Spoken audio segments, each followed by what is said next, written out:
Welcome to Qur'an Arabic Mastery Series. Today we learn something very important. They are called harakat,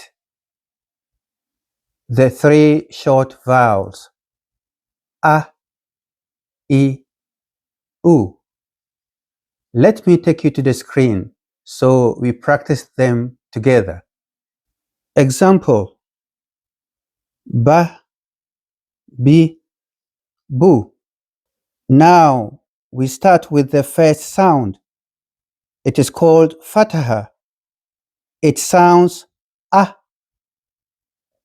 It is a small line above the letter. Ba, ah, ba, ta, tha, ja, ha, kha, da, dha, ra, za, sa, sha, sa,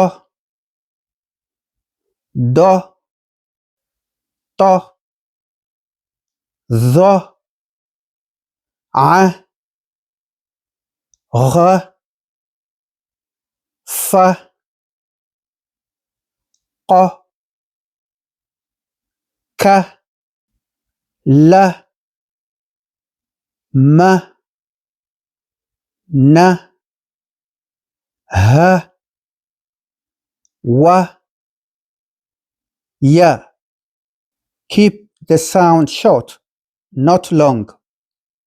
Keep practicing them, and I will see you in next lesson.